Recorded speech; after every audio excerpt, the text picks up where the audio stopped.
귀한 찬양 감사합니다. 오늘 우리가 함께 본 누가복음 말씀을 통해 우리가 살아가는 나라라는 제목으로 말씀을 나누고자 합니다.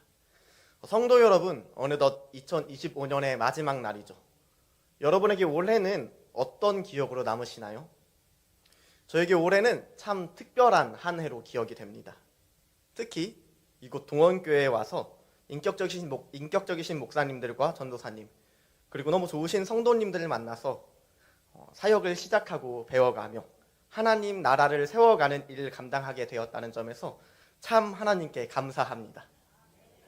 사랑하는 우리 성도님들의 삶에도 올해가 하나님의 신실하신 인도 아래에서 감사함으로 기억되길 소망합니다.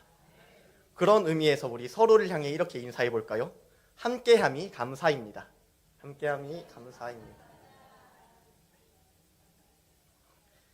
감사합니다. 여러분 혹시 정지용 시인이 쓴 향수라는 시를 기억하십니까? 네. 이 시는 시인이 일본에서 유학 생활을 할 때 고향을 그리워하며 쓴 시로 널리 알려져 있죠. 저는 이 시를 처음엔 노래로 접하게 됐는데요. 제가 지금보다 훨씬 어릴 때 저희 아버지께서는 아주 가끔 이 시를 가사로 한 가곡을 틀어놓으셨습니다. 그리고 조금 커서 고등학생이 되고 나서는요, 제가 학교 국어 교과서에서 이 시를 마주하게 되었습니다. 이 시에서는 계속해서 반복되는 문장이 하나 있죠. 바로 이 문장입니다. 그곳이 차마 꿈엔들 이칠리야. 이 짧은 시 가운데서 무려 5번이나 반복되는 이 구절은 고향 땅을 향한 시인의 그리움이 얼마나 크고 또 얼마나 간절한지 우리에게 너무나도 잘 보여주고 있습니다. 왜인지는 모르겠지만 어린 시절의 저에게도 이 시의 구절 그리고 이 노래의 선율이 참 마음에 깊게 남았던 것 같습니다. 그래서요, 저는 종종 이 노래를 흥얼거리면서 다녔는데요. 제가 고등학생 때 학교 복도나 교실에서 이 노래를 흥얼거리고 있으면 옆에 있는 제 친구들이 너 대체 무슨 노래를 부르는 거냐? 네가 부르는 노래의 정체는 대체 뭐냐? 라면서 핀잔을 주기도 했습니다. 그럴 만도 했던 게요, 이 노래는 제가 태어나기 전에 나온 노래이기 때문입니다.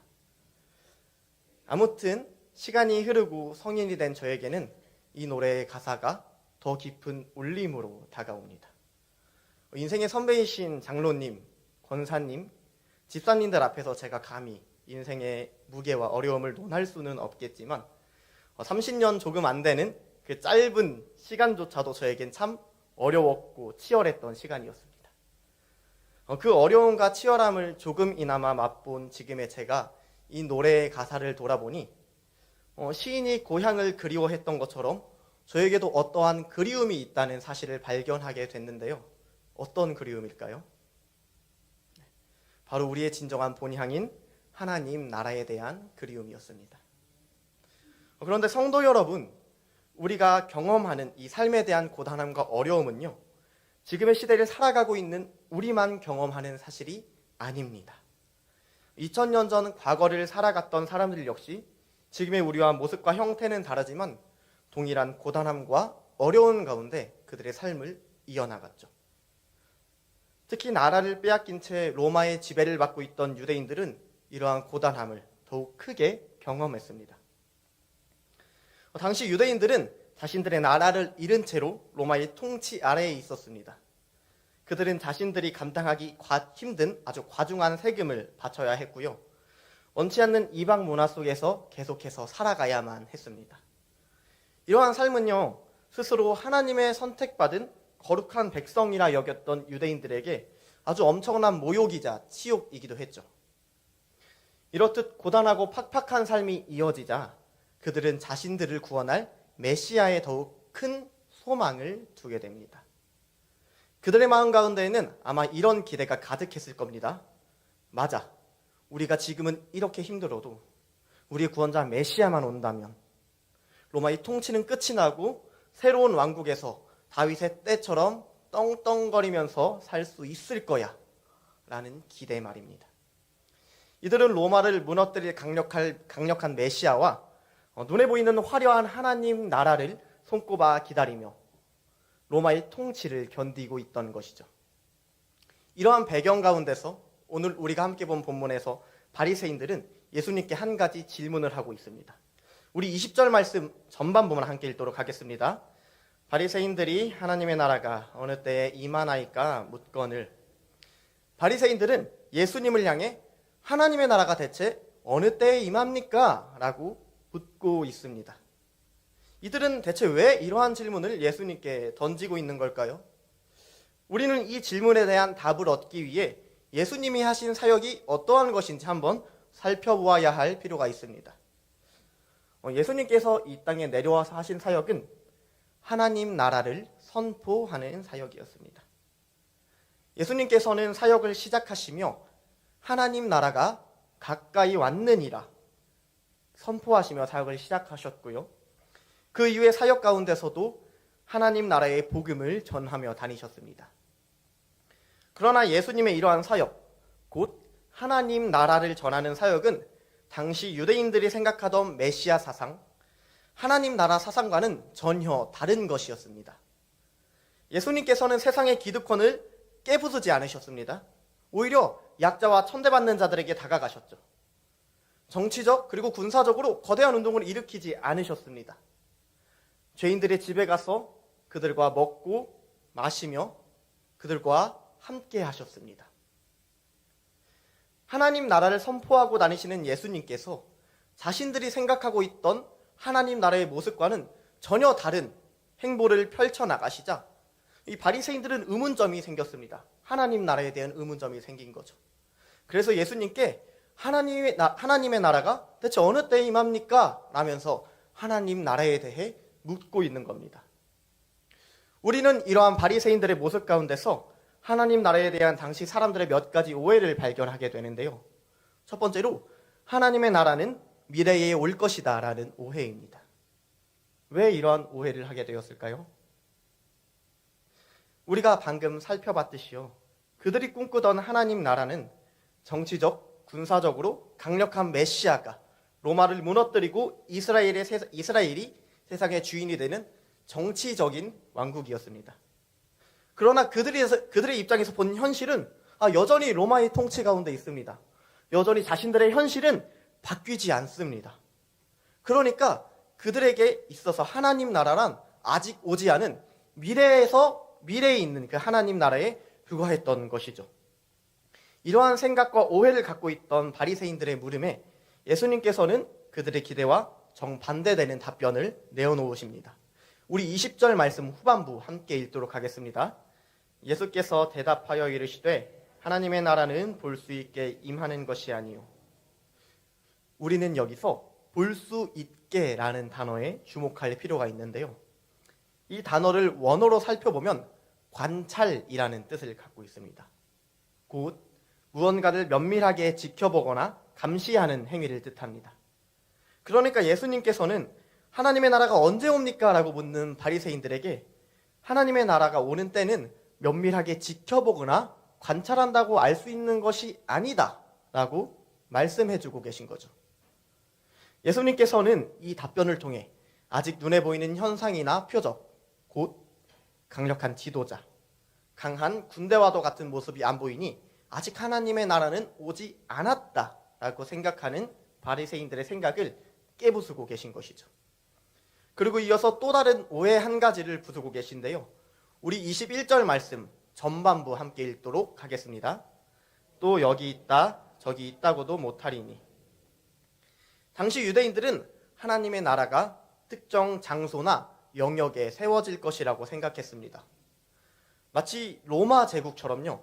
이 지도 위에 명확히 표시가 되는 나라로만 생각했던 것이죠.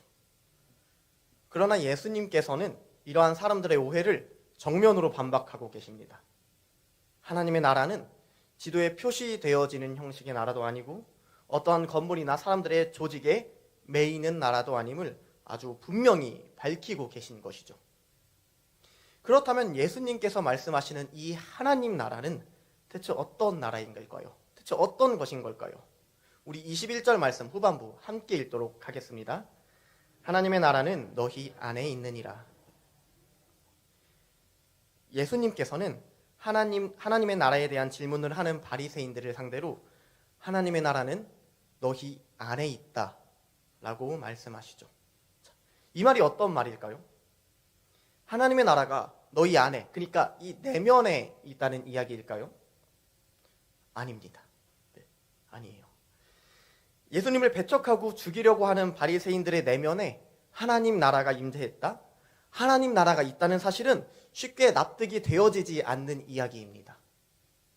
그렇다면 대체 예수님이 하신 이 하나님 나라가 너희 안에 있다, 이게 어떤 뜻인 걸까요?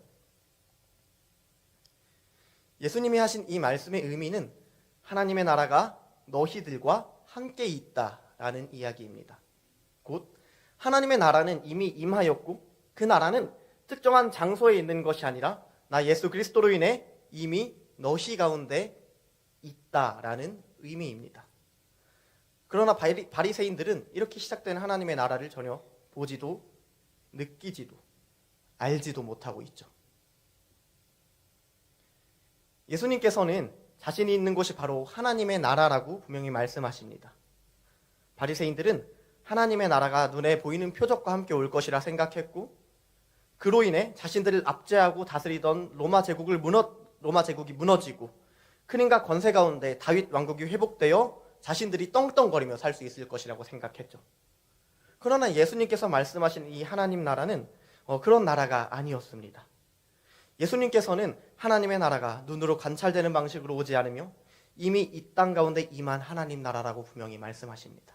곧 예수 그리스도가 있는 곳, 그분의 손길과 다스림이 있는 곳이 바로 하나님 나라임을 분명히 말씀해 주시며 유대인들의 잘못된 생각을 교정해주고 계신 것이죠. 예수님이 보여주시고 알려주신 나라, 하나님 나라, 오늘 살아가는 우리에게 이 하나님의 나라를 가장 잘 보여주는 모범이 있습니다. 그곳이 바로 어디일까요? 네, 바로 교회입니다.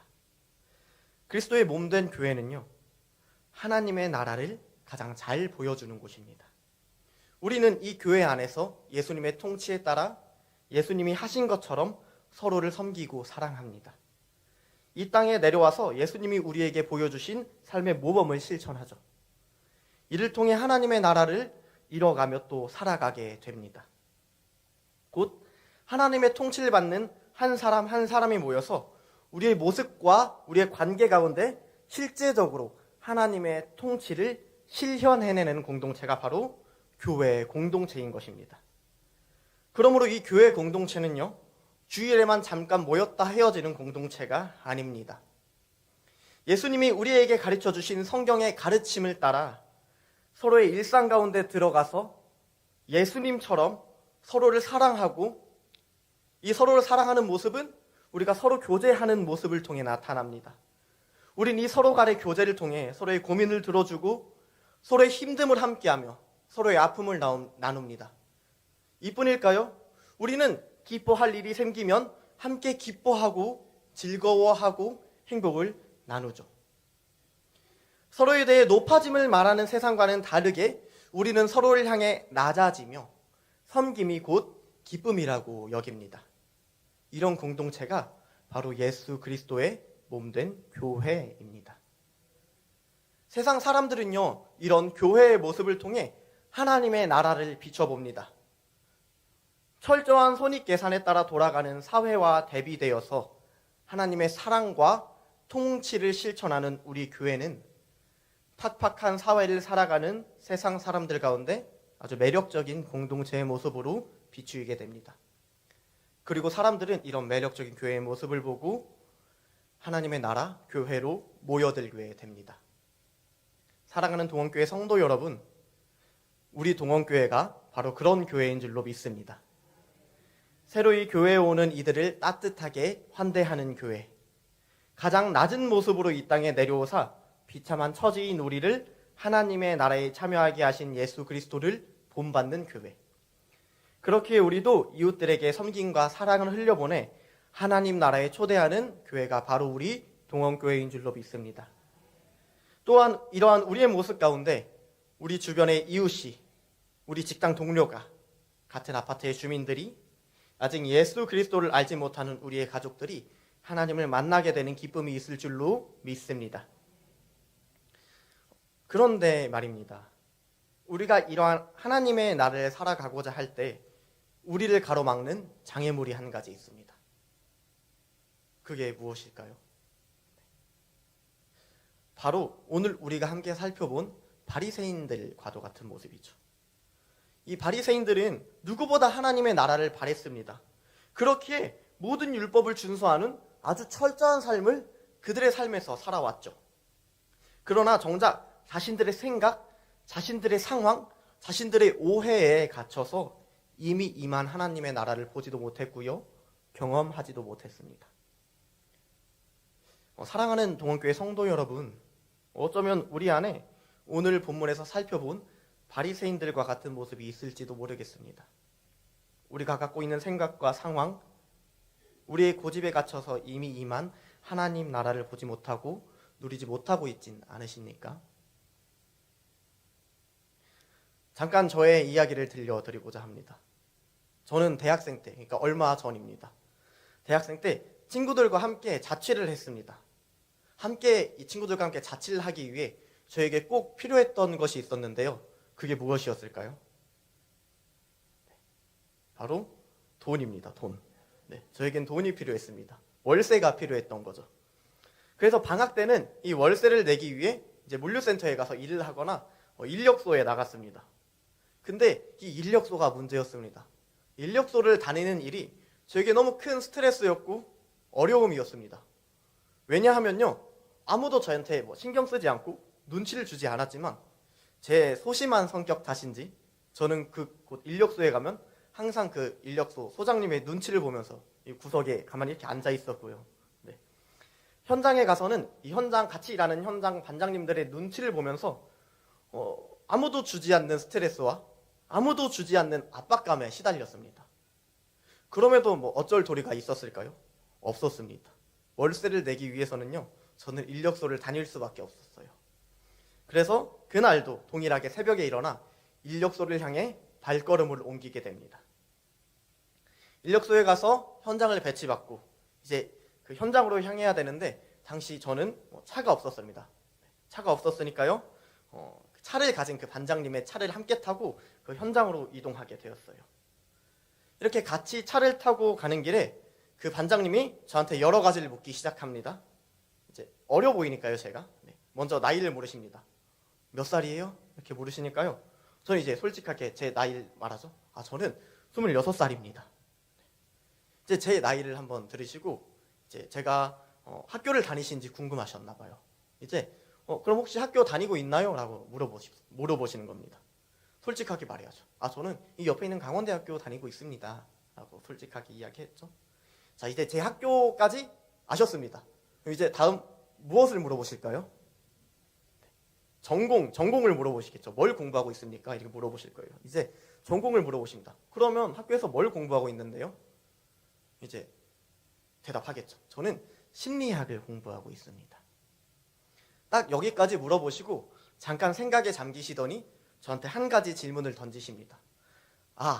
그러면 사람에 대해 잘 알겠네요. 그럼 혹시 이 사람에 대해 누가 제일 잘 알고 있는지 알고 계신가요? 라고 이렇게 저한테 물어보는 겁니다. 이 질문을 받은 저는 곰곰이 생각에 잠깁니다. 이거 왜 물어보시는 거지?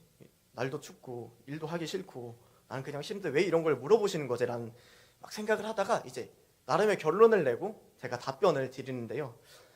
대기업 인사팀이 아닐까요? 그들은 사람들을 많이 뽑고 선별해야 하니까요. 이런 저의 대답을 들은 그분께서 저에게 다시 이야기하시는데요. 사람에 대해 가장 잘 아는 분은 예수님이라는 분이에요. 혹시 예수님 들어보셨나요? 이렇게 저한테 대답을 하시는 겁니다. 이 답변을 들은 제가 너무 부끄럽더라고요. 왜냐면요, 그 아침부터 딱 일어난 그 순간부터 그 차를 타고 현장에 가는 길 내내 제 머릿속에는 싫다. 또 가서 미숙한 일 하다 욕먹으면 어떡하지? 그래도 저번엔 욕 안 먹었잖아. 그냥 오늘까지만 하고 부모님한테 월세를 좀 도와달라 할까? 이런 생각들, 걱정들이 제 머리 가운데, 그리고 불만과 불평들이 제 마음 가운데 있었기 때문입니다. 당시 철없던 저에게 있어서 그 인력소와 건설 현장은 하나님의 나라가 아니었습니다. 그저 제 생각으로 가득 찬 불안의 공간, 두려움의 공간, 걱정과 불평의 공간이었죠. 그러나 저와 함께 차를 타고 간 그분께는요, 먼지가 가득한 그 공사 현장도, 추운 새벽, 차가운 냉기가 가득했던 그 차 안도 하나님의 나라였습니다. 저는 불안과 불평 그리고 두려움의 통치를 받고 있었지만 그분은 예수님의 통치를 받고 있었기에 저와 같은 환경, 아니 어쩌면 저보다 더 힘들고 어려운 환경일지라도 생각하는 방식과 살아가는 방식부터 달랐던 것이죠. 사랑하는 성도 여러분, 그렇다면 우리는 어떻게 해야 이분처럼 팍팍한 현실 가운데서 하나님의 나라를 누리며 살 수 있겠습니까? 사실 이러한 삶은 우리의 힘으로는 불가능에 가깝습니다. 아니, 불가능합니다. 우리는요, 세상의 화려한 유혹에 쉽게 넘어집니다. 우리가 지닌 그 육체의 가시는요, 우리가 하나님께만 집중하는 것을 끊임없이 방해하죠. 또한 육체의 가시뿐인가요? 우리를 찾아오는 그 마음의 병 역시 우리를 끊임없이 괴롭힙니다. 세상의 모든 것, 너무나도 많은 것들이 우리가 하나님 나라를 살아가는 그 여정, 하나님 나라를 향해 가는 그 여정을 전력을 다해 방해합니다. 그렇다면요, 대체 우리는 어떻게 하나님 나라를 누리며 하나님 나라 가운데 이 세상을 살아갈 수 있을까요? 우리가 하나님 나라를 살아가기 위해서는 바로 하나님 나라를 이루신 예수 그리스도를 믿음으로만 가능합니다. 그러나 동일하게 우리가 항상 이 믿음 위에, 그러니까 예수 그리스도를 믿는 그 믿음 위에 서는 것은 쉽지 않죠. 그렇기에 우리에게 필요한 게 바로 은혜의 공급처와 은혜를 나눌 수 있는 공동체입니다. 우리 교회 광고 시간에 항상 동일하게 나오는 광고가 하나 있죠. 혹시 기억나시나요? 네, 예배 캠페인입니다. 매일의 새벽 예배, 일주일의 가운데 있는 수요 예배, 그리고 금요 기도회, 주일 예배, 저녁 예배를 통해 우리는 우리의 삶의 방향, 우리 마음의 방향을 바로잡을 수 있습니다. 이를 통해서 우리는 우리의 시선을 예수님께 온전히 집중할 수 있죠. 우리가 예배를 통해 우리의 시선을 바로잡을 때에 예수님을 통해 흘러나오는 은혜를 공급받을 수 있는 것입니다.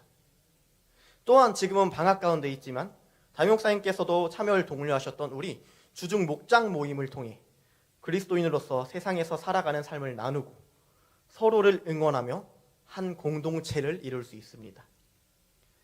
하나님은 우리를 개인으로 부르기도 하셨지만 한 공동체로도 부르셨습니다.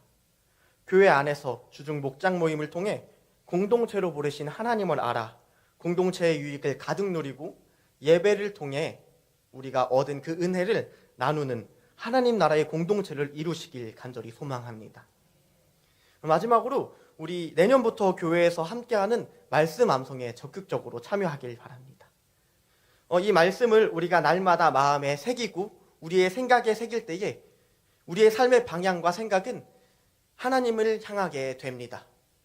이를 통해 예수님의 통치 안에 살아가는, 그리하여 하나님의 나라를 살아가는 우리 동원교회 공동체가 되어지길 간절히 소망합니다. 말씀을 맺고자 합니다. 우리에게 오신 예수 그리스도로 인해 하나님의 나라는 이미 이 땅 가운데 임했습니다. 그리고 예수님의 몸된 교회는 바로 하나님 나라의 모습이기도 합니다.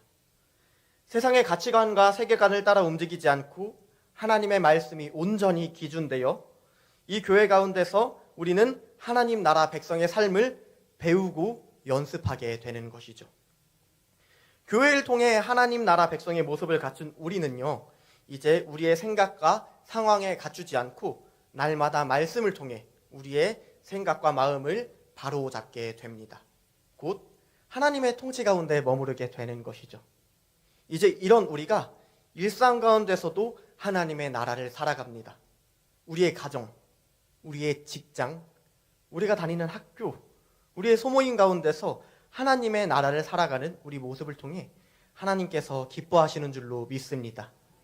또한 세상의 사람들이 세상 가운데서도 하나님의 나라를 살아가는 우리의 모습을 통해 하나님 나라를 향한 매력을 느끼고 그들이 우리가 살아가는 하나님 나라, 그곳에 동참하게 될 줄로 믿습니다.